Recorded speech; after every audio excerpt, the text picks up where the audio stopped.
Hello കൂട്ടുകാരെ, എല്ലാവർക്കും സുഖമാണല്ലോ. എല്ലാവർക്കും സുഖമെന്ന് വിശ്വസിക്കുന്നു. ഇന്ന് ഞാൻ വന്നിരിക്കുന്നത് ഇവിടെയൊക്കെ ഇതിന് പൊങ്കൽ എന്ന് പറയും കേട്ടോ.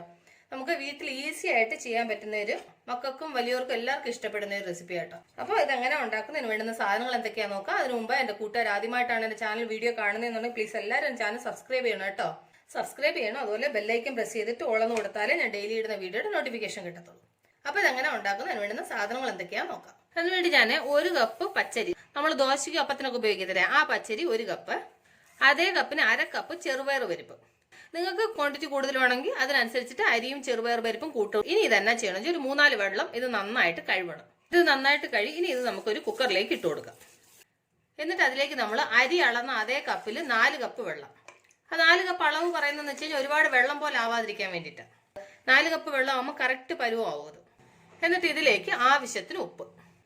എന്നിട്ട് ഇത് തവി കൊണ്ടൊന്ന് മിക്സ് ചെയ്തിട്ട് ഇതൊന്ന് അടച്ച് വെച്ച് ഒരു 4 വിസിൽ അടുപ്പിച്ച് വേവിക്കാം. അപ്പോൾ ഒരു 4 വിസിലടിച്ചു, അതിൻ്റെ എയറൊക്കെ പോയി. ഇനി നമുക്കൊന്ന് തുറന്നു നോക്കാം. അപ്പോൾ കണ്ടില്ലേ, ഇത് നന്നായിട്ട് വെന്തു. ഇനി നമുക്ക് ഇതിന് കടു വറക്കണം. അതിനുവേണ്ടി ഞാൻ പാൻ അടപ്പേ വെച്ച് പാൻ നന്നായി ചൂടായി. അതിലേക്ക് ഒരു 3 ടേബിൾ സ്പൂണ് നെയ്യ് നന്നായിട്ട് ചൂടാകുമ്പോൾ ഇതിലേക്ക് 1 ടേബിൾ സ്പൂണ് കുരുമുളക്, ടീസ്പൂണ് ജീരകം. എന്നിട്ട് ഇതിലേക്ക് ഒരു 7-10 അണ്ടിപ്പരിപ്പ്. ഇതിലേക്ക് 1 ടീസ്പൂൺ ഇഞ്ചി ചെറുതായിട്ട് അരിഞ്ഞത്. ഇതിലേക്ക് ഒരു അല്പം കറിവേപ്പില. അതിൻ്റെ കൂടെ ഒരു 1/4 ടീസ്പൂൺ കായപ്പൊടി. എന്നിട്ട് ഇത് ഇത്രയും കൂടെ നന്നായിട്ടൊന്ന് ഫ്രൈ ചെയ്യണം. അപ്പോൾ ഇത് നന്നായിട്ട് ഫ്രൈ ആയി നമുക്ക് സ്റ്റൗ ഓഫ് ചെയ്യാം. എന്നിട്ട് ഇത് നമുക്ക് വേവിച്ച് വെച്ചതിലോട്ട് ചേർത്ത് കൊടുക്കാം. എന്നിട്ട് ഇത് നന്നായിട്ട് മിക്സ് ചെയ്യാം.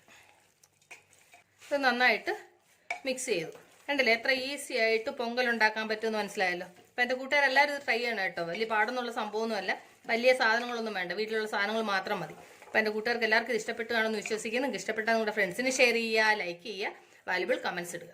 ഇതിൻ്റെ കോമ്പിനേഷൻ എന്ന് പറയുന്നത് നമ്മൾ ദോശയ്ക്ക് ഇഡ്ലിക്കൊക്കെ ആയിരിക്കുന്ന ചമ്മന്തി ഉണ്ടല്ലോ, ഒഴിച്ച ചമ്മന്തി, അതാണ് ഇതിൻ്റെ കോമ്പിനേഷൻ എന്ന് പറയുന്നത്. ഇതിൻ്റെ കൂടെ അല്ലെങ്കിൽ ഇങ്ങനെ കഴിക്കാൻ നല്ല ടേസ്റ്റ് കേട്ടോ. കാരണം വെച്ചാൽ നമ്മൾ കുരുമുളകും ഇഞ്ചിയൊക്കെ ചേർത്തത് കൊണ്ട് അതിന് നല്ല എരിവും കാര്യങ്ങളും ഒക്കെ ഉണ്ട്. അതിന് പ്രത്യേകിച്ച് കറി വേണമെന്നില്ല. ഒരു പക്ഷേ വേണ്ടുന്നവർക്ക് ഇതിൻ്റെ കൂടെ ചമ്മന്തി അരച്ചാൽ മതി കേട്ടോ. അപ്പോൾ നാളെ നമ്മൾ പുതിയൊരു വീഡിയോയുമായിട്ട് പുതിയ റെസിപ്പിയുമായിട്ട് നാളെ നമ്മൾ വീണ്ടും കാണും വരെ.